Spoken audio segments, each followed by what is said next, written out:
Muchas gracias, tengan ustedes muy buenas noches.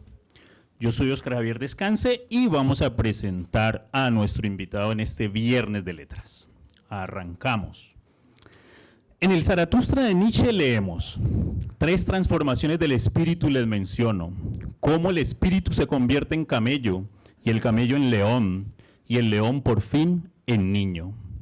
Enseguida, Nietzsche se pregunta qué es lo más pesado para el espíritu de carga, para el camello. Más adelante también sostiene que el camello tiene que transformarse en león para arrebatarle al deber la libertad necesaria para crear nuevos valores. Finalmente, el niño se transforma en león porque, abro comillas, inocencia es el niño y olvido, un nuevo comienzo, un juego, una rueda que se mueve por sí misma, un primer movimiento, un santo decir sí.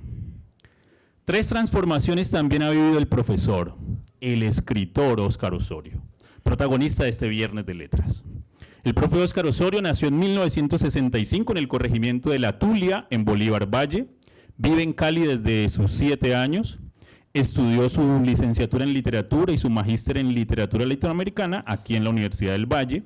Además, obtuvo su máster y su PhD en literaturas hispánicas y luso-brasileñas en el Centro de Graduados de la Universidad de la Ciudad de New York.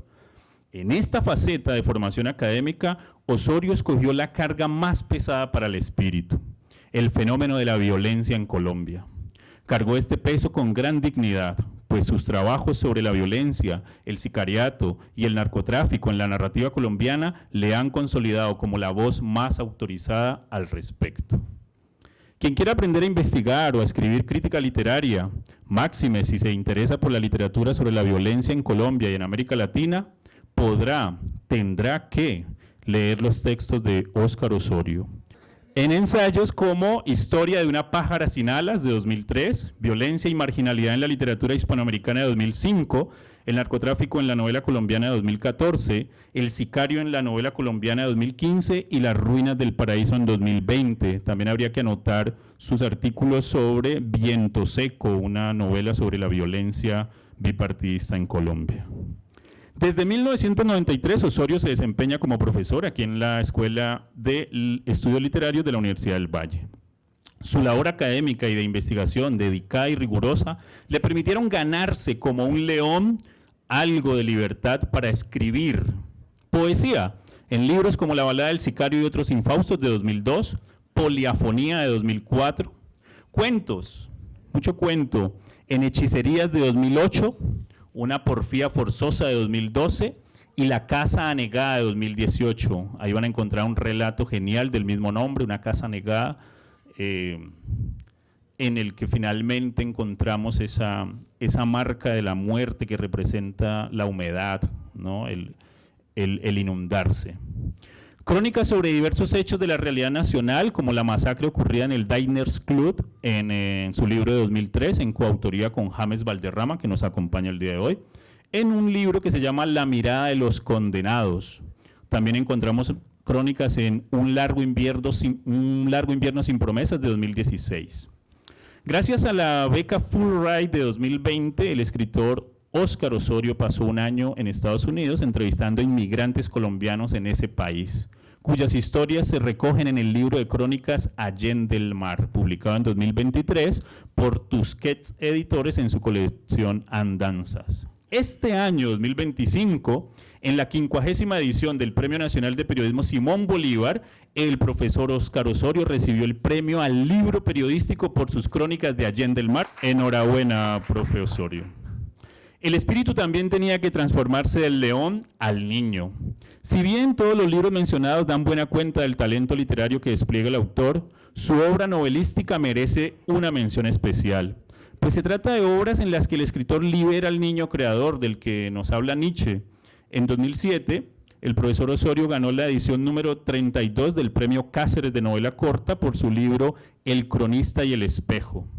Y en esta noche de Viernes de Letras, que también coincide con la programación del 15º Simposio Internacional Jorge Isaacs, el escritor Óscar Osorio conversará sobre su novela La horrible noche, publicada este año por Tusquets Editores también en su colección Andanzas. En la conversa, como dice Osorio, Lo acompañará el profesor James Valderrama, coautor de la crónica La mirada de los condenados, y Julio César Pino, coordinador de redacción del periódico cultural La Palabra. La horrible noche, como toda la literatura del escritor Óscar Osorio, es la obra creativa de un espíritu de niño nietzscheano. Un niño con el alma rota por la violencia. Una calurosa bienvenida a todas las personas que nos acompañan en este Viernes de Letras, programa de extensión de la Escuela de Estudios Literarios de la Universidad del Valle. Bienvenidos, muchas gracias. El profesor Óscar Osorio no nos obliga a leer, de hecho nos advierte antes de empezar el libro con un epígrafe. Ahorita vamos a hablar un poco de la importancia de los epígrafes. Entonces el profesor Óscar Osorio de entrada nos advierte, como lo advertía, me hice acordar, como lo advertía Dante en la entrada del infierno en el canto tercero de la Divina Comedia, donde está la inscripción: abandonad toda esperanza vosotros que entráis aquí, ¿no? Entonces el profesor Óscar, en su libro, de entrada con un epígrafe nos advierte y nos dice, una cita de José Ovejero en la Ética de la Crueldad: el autor cruel mira la oscuridad de su época, se sumerge en ella y la salva de ser ocultada tras los reflectores.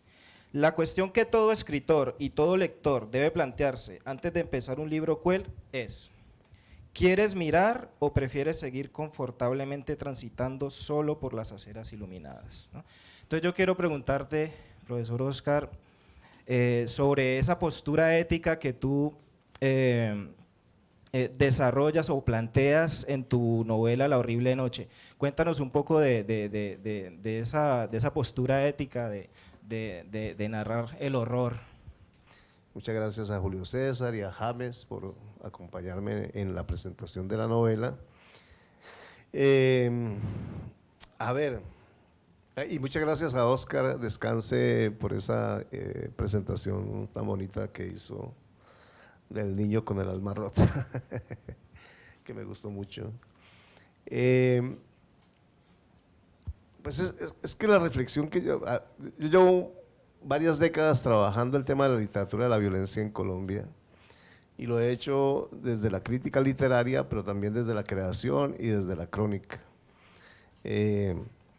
Y digamos que eso me ha dado una cierta idea, o ha ido puliendo, definiendo en mí como autor una idea de qué es lo que realmente yo quiero hacer cuando escribo, o en este caso una novela que tiene como referente fundamental una violencia cuya característica sustantiva, central, fundamental es la atrocidad.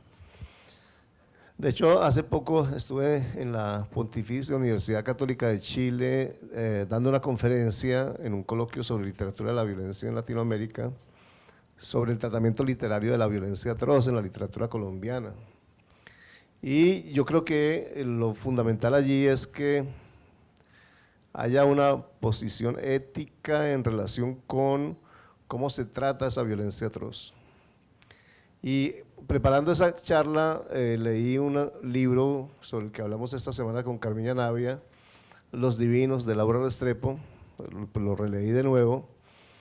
Y hay una reflexión que hace el narrador Hobbit o Hobo, bueno, le cambian el nombre varias veces, en relación con cómo contar, cómo decir, cómo nombrar el crimen de esta novela. Es una novela sobre la tortura, la violación, el asesinato y el intento de desaparición de la niña Juliana Zamboní en Bogotá, una niña de 7 años, y ella escribe Los Divinos para ficcionar ese crimen atroz.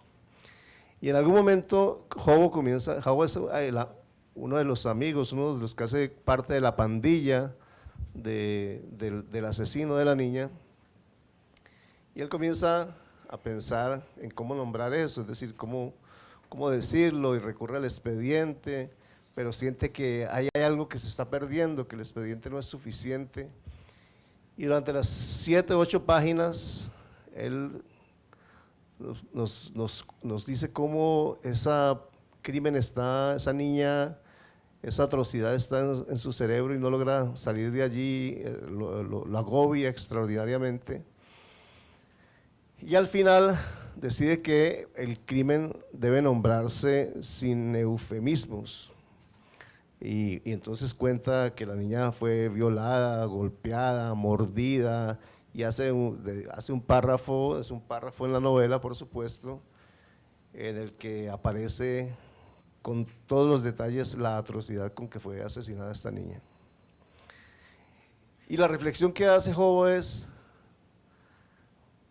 ¿por qué decir el crimen atroz con eufemismos? Supuestamente, dice, lo hacen los noticieros, por ejemplo, de televisión, para proteger la dignidad de la niña. Y él dice, para proteger a la niña asesinada, violentada, torturada, o para protegernos a nosotros frente a ese crimen. Y al final concluye que hay que decirlo de manera directa porque el cuerpo de la niña habla. Es decir, es un asunto finalmente, y es mi posición, y es algo que he ido definiendo durante años, es un asunto de sensibilidad por la víctima. Es decir, nombrar la atrocidad, por supuesto puede alejar al lector del texto, ese es el riesgo que corremos, esa es la apuesta, y luego hay unos contrapesos que uno intenta construir, porque el lector no quiere ser incomodado. Y este asunto comienza con García Márquez. García Márquez en el año 59 publica un texto que se titula La novela de la violencia en Colombia, donde dice que todas las novelas, se habían publicado 42 novelas en ese momento, que todas eran malas. Y que todas eran malas por 3 razones. La primera razón es porque se constituían como una especie de itinerario del crimen, o sea, son novelas que se dedicaban a contar muchísimas escenas de crímenes. El segundo elemento de ese texto de García Márquez es porque esas novelas contaban con detalle el crimen atroz. Él hablaba del reguero de tripas y sesos esparcidos. Y el tercer elemento de su enjuiciamiento de la novela de la violencia en Colombia era porque la violencia había que buscarla en los vivos, que huían con esa angustia en el corazón, y no en los muertos, dice los pobrecitos muertos que solo sirve para ser enterrados. Y eso generó en Colombia, y hay tesis de maestría y de doctorado que recogen esa idea, una especie de acuerdo en la crítica para sancionar sin leer esa literatura de la violencia y calificarla como atroz. Y luego en el año siguiente, en el 60, publica la literatura colombiana Un fraude de la nación, donde ratifica todo esto. Y dice una cosa fundamental, dice, ¿acaso la tarea del escritor no sea ponerle los pelos de punta a los lectores? Y por eso, porque esa literatura le pone los pelos de punta a los lectores, pues esa literatura es censurada como una mala literatura. Bueno, se ha desobedecido en gran medida el mandato de García Márquez, por lo menos en 2 aspectos, en un aspecto especialmente, pero a veces en 2, pero fundamentalmente en el asunto de la descripción detallada de la crueldad. Porque evidentemente es difícil discutir con García Márquez sobre que una novela que subordina su universo narrativo a la descripción reiterada de la atrocidad, pues es una novela que seguramente no se va a consolidar. Es muy difícil que una novela que es un itinerario de muertes atroces funcione para el lector, y yo estoy de acuerdo con esa primera afirmación. Pero las 2 siguientes afirmaciones son asunto que uno debería polemizar. El asunto de la descripción detallada de la crueldad, que es el asunto que acabo de referir a partir de los divinos, es un asunto, insisto, de empatía con las víctimas, que no son pobrecitos muertos, que solo sirven para ser enterrados. Precisamente en el texto que escribe la profesora Jaizuli sobre la novela, ella hace una reflexión en relación con la construcción de la memoria. Pues un país donde los muertos solo sirven para ser enterrados es un país sin memoria, creo yo. Los muertos sirven para mucho más que para ser enterrados. Entonces, yo he ido haciendo esta reflexión durante muchos años. No es una reflexión que haya puesto por escrito, aunque he hecho críticas sobre novelas que trabajan violencias atroces, como la del profesor Alejandro López, Nadie es eterno, o sobre la masacre de Trujillo, y la novela que comentaron esta semana en el simposio, la de Adelaida, que también es sobre la masacre de Trujillo, dos novelas sobre unos hechos que tienen como condición fundamental la atrocidad, es decir, que la atrocidad no es algo adjetivo, superficial, externo de la violencia, sino que define ese tipo de violencia. La conclusión a la que he ido llegando es que fue una discusión que tuve incluso con James cuando decidimos cómo nos íbamos a acercar o cómo íbamos a construir un narrador que se acercara a los hechos reales de sangre ocurridos en diners. Y es que yo lo que creo es que el estremecimiento que siente la víctima que es sometida a estas formas atroces del crimen, le comunica otro estremecimiento mucho más débil, por supuesto, al autor. No sale uno indemne, y esa es la cita que yo hago del texto de Han Kang, no del que cita James, sino de otro, de Imposible decir adiós. No es posible asistir a la experiencia, aunque sea mediada por libros o por relatos, a la experiencia de la violencia atroz y salir indemne de ella. Siempre hay una marca, y a mí me ha pasado que he vivido con un miedo cuando estoy en estos procesos que sobre el que no tengo mucha conciencia. Hay algo en mí que se desequilibra y que luego me cuesta mucho volver a reincorporarme, porque es muy difícil que uno intente habitar el horror con la víctima y luego no pasa nada, siempre pasa. Y entonces yo siento que lo que he decidido es que hay que comunicarle al lector parte de ese estremecimiento. En gran medida porque lo que dice Ovejero, porque la literatura no es mero entretenimiento. Yo tengo esa convicción. La literatura, por supuesto, entretiene, pero no es solamente eso. Y porque tengo la convicción de que si uno asume la tarea de narrar un escenario de violencia atroz, debería compartir su propio estremecimiento como autor con el lector. Claro, a riesgo de que el lector se vaya del texto. Es probable que cuando ustedes lean la reseña de James estuviesen diciendo yo no voy a leer esa novela, yo no la voy a leer. Es posible que eso pasara. Probablemente es una mala idea hacer estas presentaciones de novelas como esta, porque el lector, si somos honestos, termina diciendo yo esa novela no la voy a leer, qué miedo. O lo que dice Julio César, es que no puedo dormir por una semana. Bueno, yo… Lo que habla de la novela. Yo tengo problemas de sueño por mucho más que semanas cuando estoy metido en estos proyectos.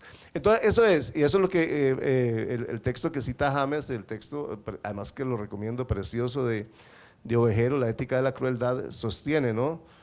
No es un deleite morboso el que nos lleva a comunicar con detalle las formas atroces del crimen, sino una convicción de carácter ético, y es, digamos, una empatía con los sufrientes, una empatía con el sufrimiento humano, la necesidad de sacudir, como hemos sido sacudidos nosotros como autores en el proceso de la investigación, de sacudir la telaraña que tenemos en los ojos por efectos de la repetición de la violencia en nuestra cotidianidad, que nos va insensibilizando frente a esa violencia.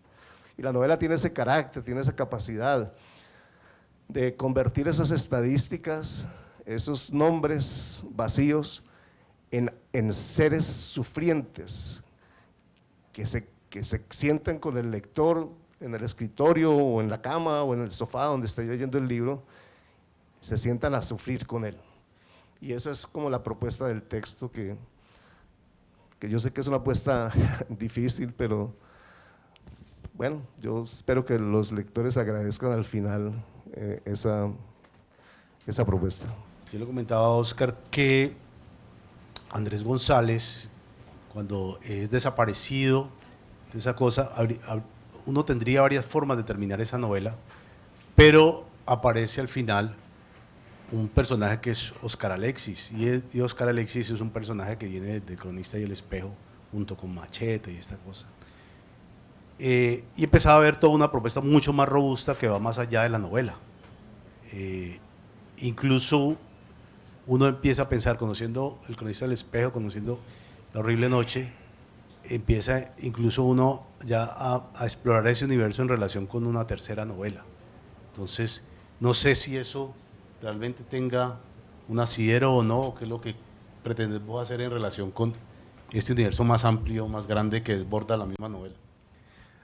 Pues la presencia de Oscar Alexis tiene pues varias razones de orden, digamos, interno de la novela, una de ellas, y externo también. Una de ellas es que hay un momento en que no aparece más el protagonista, el periodista que va investigando los supuestos crímenes, porque es una versión de que hay un autor que escribe novelas en las que cuenta sus propios crímenes y él se dedica a investigar si eso es verdad o no es verdad. Y hay un momento en que desaparece. Por eso, como desaparece, entonces la novela fue asumida en el corpus de la profesora Jaizuli, que está haciendo una tesis de doctorado sobre las novelas de desaparecidos. En Colombia tiene 20 no sé cuántas novelas, ya me incluyó en ese corpus. Y entonces pero la novela no termina ahí porque la historia continúa, tenía que continuar, y entonces digamos el funcionamiento estructural de ese periodista es asumido por otro periodista que es su amigo, que es Oscar Alexis, que es el protagonista de la novela del Cronista y el Espejo, que publiqué hace como 18 años.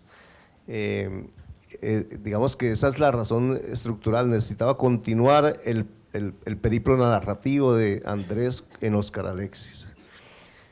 Y también, por supuesto, estas dos novelas hacen parte de un proyecto que inicié hace unos 20 años. De hecho, en estos días estaba mirando un programa de televisión que hice con la Universidad del Valle cuando salió El Cronista, y yo hablaba de la trilogía. Y sí es pensada como una trilogía. Yo no sé si voy a escribir la tercera novela, no lo sé, pero es un proyecto que sí construí en principio como una trilogía, pero pues los proyectos van tomando caminos. Yo después del Cronista pasaron 5 o 6 años antes de que yo iniciara este proyecto, que se fue, digamos, desplazando en el tiempo. No es que haya estado 12 o 13 años trabajando en la novela, pero sí trabajé durante esos 12 o 13 años en tiempos particulares en esta novela, con muchos intentos y fracasos, hasta que hace unos 8 o 9 años tuve un borrador, un primer borrador que luego fue casi reconstruido en su totalidad para esta versión final. Entonces es un proyecto más amplio, pero yo francamente no sé si voy a hacer la tercera novela. Yo sé quién es la protagonista. Julieta sabe cuál es la protagonista. Alguna vez hablamos sobre eso, una anécdota familiar. Pero no sé si realmente vaya, porque de verdad es que es muy agotador, o sea, desequilibra, o sea, emocionalmente carcome, o sea, construir estos universos ustedes no saben todo eso lo que cuesta, ¿no? He estado a punto de ir donde Juan Carlos a que me haga un tratamiento psiquiátrico porque lo necesito. Es muy difícil. Yo tengo afortunadamente, digamos, un contrapeso que es mi familia que me vuelve a jalar hacia la luz, pero es muy costoso, y entonces no sé si realmente tenga la capacidad de meterme en otro proyecto como este. Voy a ir al texto para que me ayudes acá, porque el narrador dice, después de que narraste extraordinariamente esa pelea de gallos, el narrador entra y dice: Andrés sintió el llamado de la belleza al ver la fiesta de colores que pintaban en el aire las plumas de esas aves magníficas para mantenerse en equilibrio, mientras las espuelas buscaban el cuerpo rival. rechazó, dice, rechazó íntimamente esa sensación, ¿no? En todo caso, no diría nada en favor de esa costumbre en la crónica, mal alada de soltar 2 pobres animalitos para que se despedacen en un ruedo, se prometió. Sin embargo, al ver la maravillosa fusión de gracilidad y fiereza en sus movimientos, sentía que en su ánimo crecía una especie de excitación estética, ¿no? Parece que desarrollaran una coreografía, se dijo mentalmente, que representaran una belleza, una danza bella y fatal. Se dejaba llevar por esas elucumbraciones cuando, en un movimiento rápido y certero, la espuela del pinto, uno de los gallos, penetró en la cabeza del cenizo, el otro gallo. El sentimiento de belleza cesó de golpe y el estupor se instaló en su ánimo, ¿no? A mí esto me parece, es decir, hablar del llamado estético en medio de la violencia y del horror, ¿no? O sea, es decir, uno pensaría, bueno, ¿será que, a ver, tantas interpretaciones que han dado sobre la violencia en Colombia, ¿no? Algunos críticos dicen que al parecer eso está como en nuestra naturaleza, algunos dicen que no, que hay que profundizar un poco más. Entonces yo quería preguntarte sobre ese llamado estético, o sea, ¿hay estética en la violencia? Hay como, quiero que nos hables un poco como de eso, Óscar, porque a mí Sí, bueno, el caso de esos espectáculos violentos son, pues tienen elementos muy bellos. Yo no sé si ustedes han ido a una corrida de toros, pero el caballo está engalanado de una manera extraordinaria y el jinete también, y las banderillas esas que usan para destrozar al pobre animal, tienen unas borlas y hay una estética que yo no sé que tal vez el propósito de esa estética sea disminuir el horror de la violencia entrañada en esos actos criminales contra los animalitos. Las peleas de gallos, no sé si ustedes han visto peleas de gallos, pero estos animales cuando revolotean y se lanzan sobre el otro, realmente hay una cosa muy estética. La pluma del gallo de pelea es muy bonita. Pero finalmente eso es una cosa horrorosa, y Andrés pues digamos reconoce eso y trata de dejarse llevar por el asunto, pero inmediatamente la brutalidad del espectáculo lo llama al orden, es decir, lo llama a la humanidad. Y la novela empieza con esos espectáculos porque es lo que tenemos un poco más normalizado, ¿no? Las peleas de gallos todavía no están prohibidas completamente en Colombia, y creo que las corridas de toros tampoco, y yo sé que ahí se habla de arte y todo, pero esos espectáculos son francamente horrorosos, son muy degradantes, y sobre todo que alrededor, lo que es el espectáculo, alrededor de esa masacre de estos animalitos, hay una gente aplaudiendo, festejando, siempre con licor, llenos de una euforia, de una vitalidad que parece ser lo contrario de la vitalidad que le quitan a los pobres animales. Y el pato colgado, que yo no sé, es un espectáculo absolutamente oprobioso. No sé si todavía se sigue haciendo en Colombia, pero yo por supuesto viví. Yo fui a las peleas de gallos, y además fui cuando era un niño y me divertía mucho viendo matarse esos animalitos, y fui a las corridas de todo eso, nunca me divirtió. Y el pato colgado siempre me pareció espeluznante, pero el pato colgado es una tradición que entiendo yo que viene de España, incluso que según me dice John, desde el medioevo, que es poner un animalito, la lectura que hizo James, y decapitarlo, y el que logra decapitar a ese pobre patico es vitoreado por todo el pueblo, o sea, es un héroe, como si viniera, es una cosa horrorosa, ¿no? Entonces, pues, esa es la entrada a la novela, es una reflexión en relación con cuál daño nos produce como sociedad asistir con tanta felicidad a estos espectáculos tan degradados. Yo no es que lo conteste, pero supongo que ahí hay un insumo cultural que nos orienta de alguna manera a la violencia, ¿no? Es decir, banalizar ese espectáculo tan terrible habla muy mal de nosotros, ¿no? Como sociedad, por lo menos de quienes festejan esa ignominia, esa atrocidad. El mismo Vejero, de una parte ilustra, hace un análisis de las películas de Tarantino, ¿no? Cómo nos gustan esas películas y cómo la sangre nos divierte, cómo el espectáculo nos divierte. Pero hay un mecanismo muy distinto entre lo que tiene que ver con el entretenimiento, otra cosa es confrontar la realidad, ¿no? En ese sentido, la crueldad tendría un dispositivo distinto, ¿no? Que tiene que ver con la novela de La horrible noche en relación con la confrontación con la representación del país, a mirar la crueldad y la atrocidad como un dispositivo de entretenimiento, ¿no? Cuando fuimos a Medellín a un concurso literario que no ganamos, y en una de las entradas a Medellín, a una de las comunas, nos atendió un niño, nos decían de alguien que manejaba el territorio. Y cuando se nos presenta un niño de 12 años y tenía una metralleta, y él fue el que nos permitió la entrada a la comuna. Yo realmente no, ver ese niño en eso, yo decía, Dios mío, o sea, nosotros de verdad estamos en una sociedad muy compleja, o sea, son niños.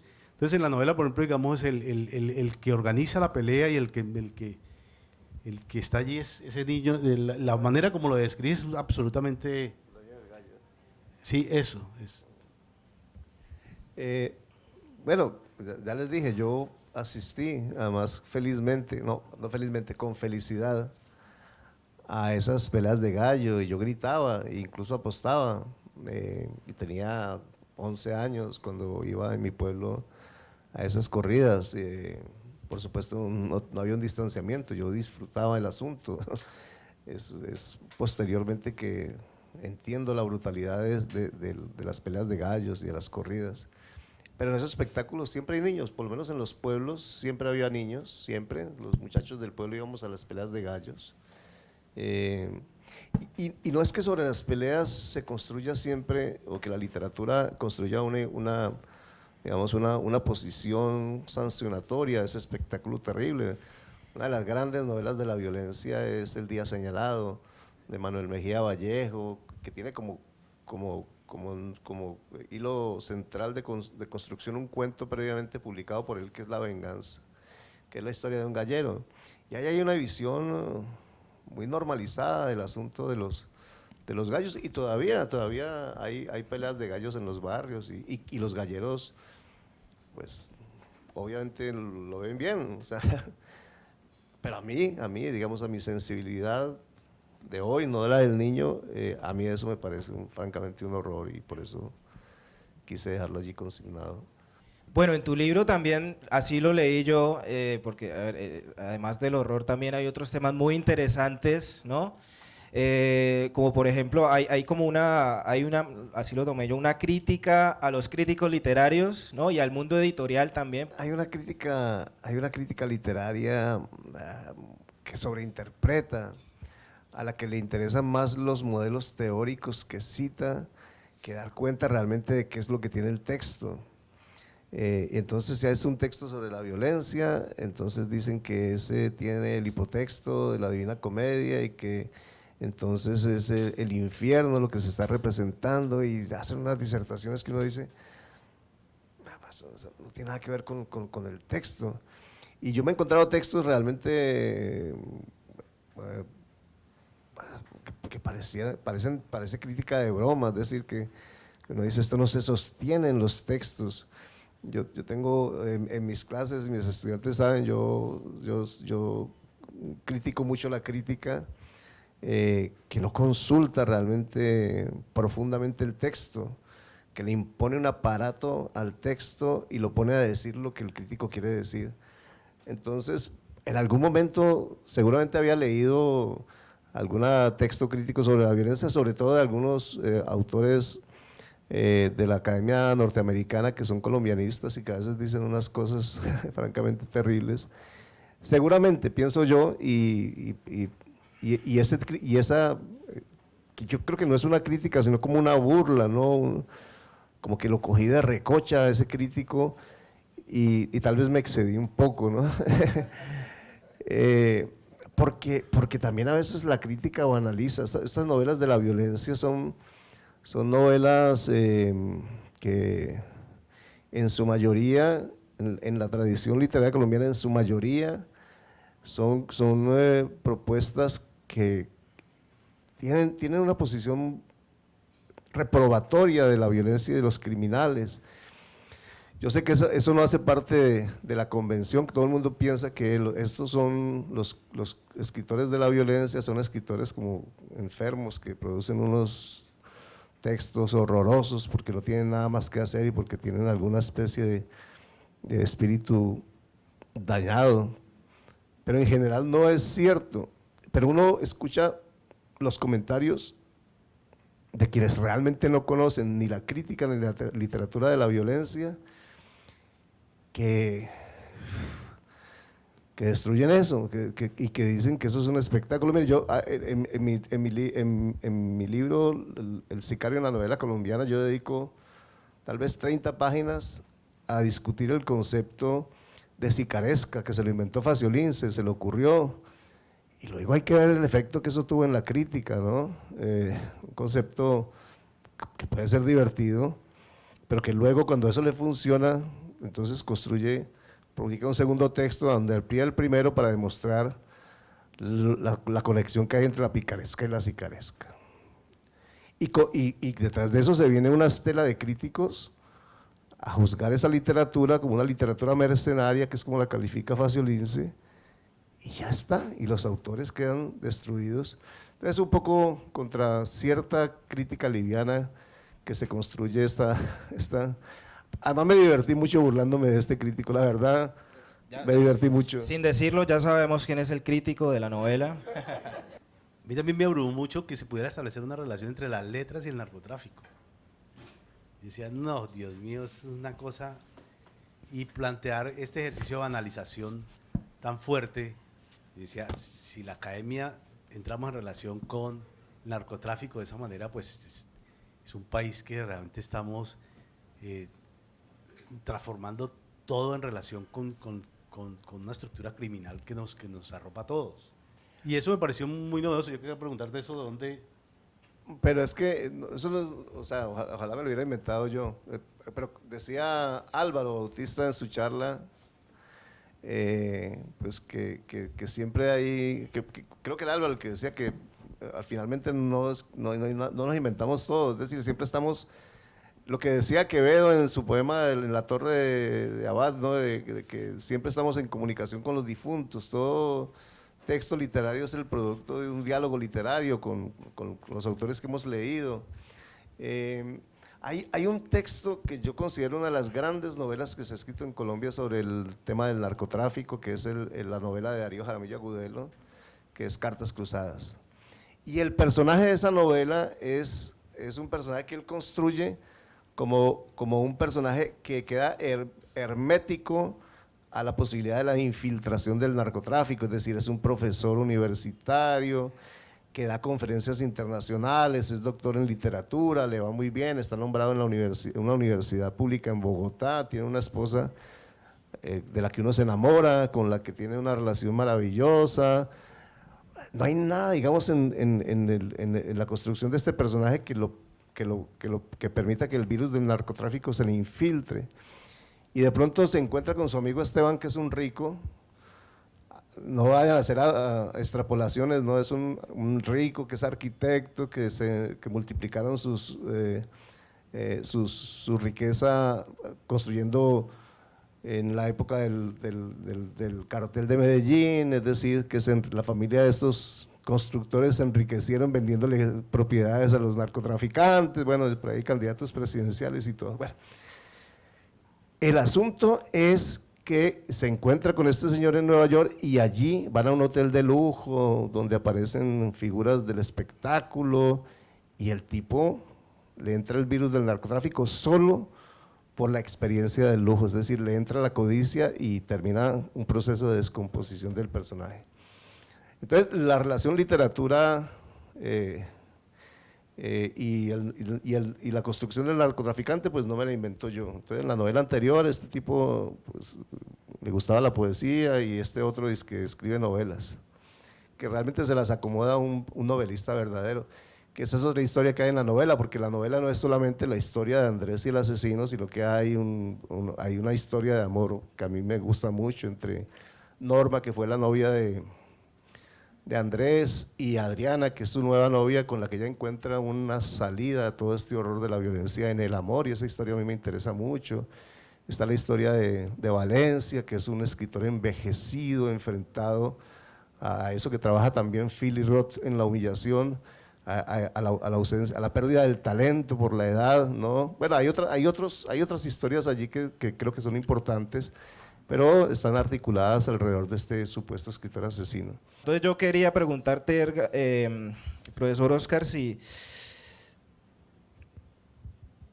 para ti, Colombia es un país que está condenado a la horrible noche, o algún día va a amanecer algo distinto, vamos a ver la luz, porque me dejó muy triste ese final, Oscar.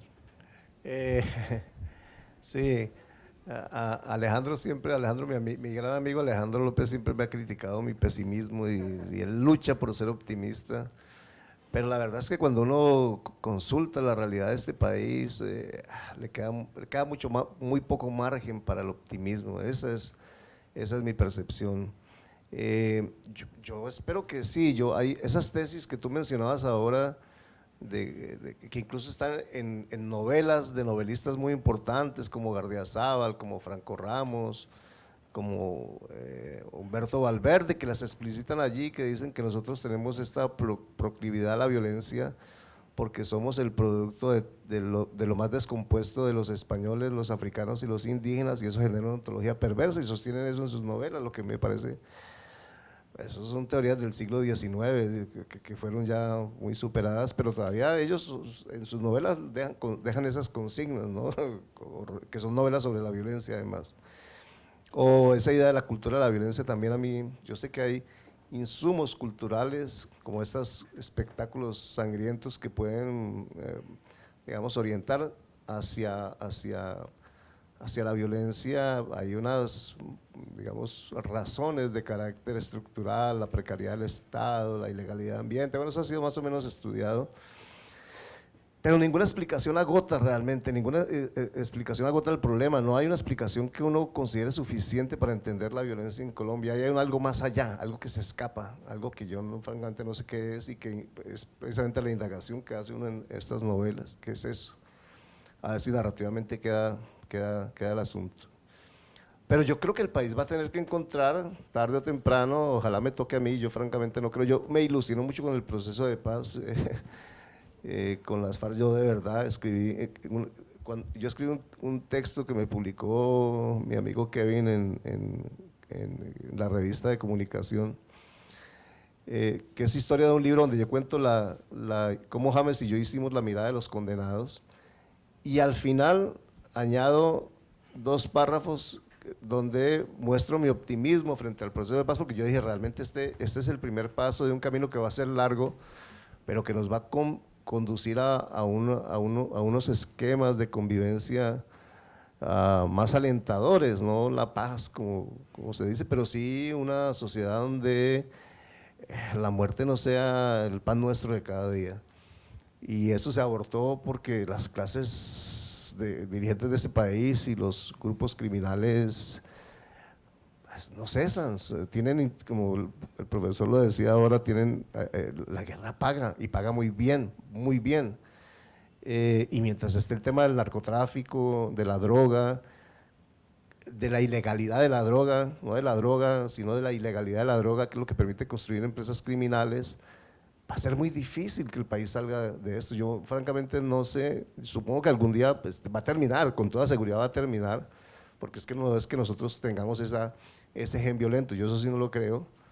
Yo tengo también la idea de que eso que yo hago, de reflexionar con mis estudiantes, de estudiar esa literatura de la violencia, de escribir estos textos en los que intento sacudir esa banalidad de la banalización de la violencia, sacudir al lector frente a que sí, creemos que la violencia es algo ajeno, que está por allí, que le corresponde a otras personas, porque nosotros tenemos corredores de seguridad en los que nos movemos y estamos protegidos, entonces eso no tiene que ver conmigo, pero sí tiene que ver con todos. Entonces, yo creo que esta reflexión que yo hago con ustedes, en mis textos, con los estudiantes, que es un poco lo que tiene que ver con eso de la ética de la crueldad, debería conducir a que nos movamos, pues quienes se estremecen con estas cosas, hacia un lugar en el que la violencia no sea un hecho aceptable o aceptado, o por lo menos puesto de lado, sino que entendamos que hace parte de nuestro ser como sociedad. Mi pregunta es, ¿qué tan delgada has sentido tu voz y tu humanidad cuando estabas haciendo el trabajo de campo antes de la escritura? Porque si bien creo que se hablaba antes que la voz de la violencia es abrumadora,